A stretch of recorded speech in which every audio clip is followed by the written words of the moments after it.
খাগড়াছড়ির দীঘিনালায় গীতা শিক্ষার্থীদের নিয়ে অনুষ্ঠিত হয়েছে মা ও অভিভাবক সমাবেশ। শ্রী শ্রী সনাতন শিব মন্দিরে শুক্রবার দিনব্যাপী আয়োজিত এই অনুষ্ঠানে ধর্মীয় শিক্ষা, সাংস্কৃতিক পরিবেশনা এবং কৃতি শিক্ষার্থীদের সম্মাননা প্রদান করা হয়। অনুষ্ঠানের সূচনা হয় পবিত্র শ্রীমদ্ ভগবদ্ গীতা পাঠের মাধ্যমে। এরপর অনুষ্ঠিত আলোচনা সভায় বক্তারা বলেন, শিশু কিশোরদের নৈতিক ও মানবিক মূল্যবোধ গড়ে তুলতে গীতা শিক্ষা গুরুত্বপূর্ণ ভূমিকা রয়েছে।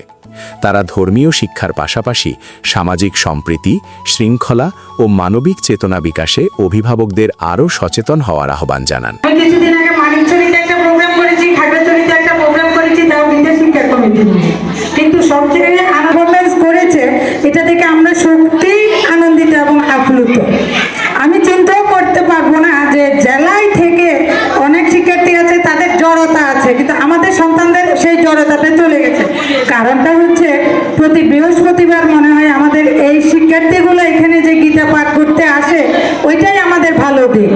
আমি আপনাদের কাছ থেকে আশা করব প্রতি বৃহস্পতিবার তাদেরকে এখানে পাঠান।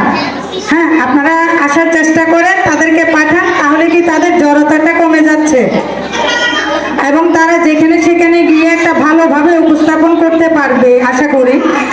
অনুষ্ঠানের সাংস্কৃতিক পর্বে গীতা শিক্ষার্থী ও স্থানীয় শিল্পীরা ভক্তিমূলক সঙ্গীত, নৃত্য এবং আবৃত্তি পরিবেশন করেন। পরে গীতা প্রতিযোগিতায় কৃতিত্ব অর্জনকারী শিক্ষার্থীদের হাতে পুরস্কার ও সনদ তুলে দেওয়া হয়। এই সময় উপস্থিত ছিলেন হিন্দু ধর্মীয় কল্যাণ ট্রাস্টের সুপারভাইজার জোশেল ত্রিপুরা, শ্রী শ্রী সনাতন শিব মন্দিরের সহসভাপতি নন্দু কুমার দে, সাধারণ সম্পাদক শিবু চন্দ্র দে, শিক্ষক লিটন দাস, বাগিশিকের মহিলা সম্পাদিকা শিউলি বিশ্বাস, শিক্ষিকা প্রতিমা দে এবং মন্দিরের প্রচার সম্পাদক সাজু দে। এছাড়া মন্দির কমিটির সদস্য, অভিভাবক, স্থানীয় গণ্যমান্য ব্যক্তি এবং বিপুল সংখ্যক ভক্ত অনুষ্ঠানে অংশ নেন। আয়োজকদের পক্ষ থেকে জানানো হয়, শিশুদের ধর্মীয় ও নৈতিক শিক্ষায় আরও উৎসাহিত করতে ভবিষ্যতেও এ ধরনের আয়োজন নিয়মিতভাবে অব্যাহত থাকবে।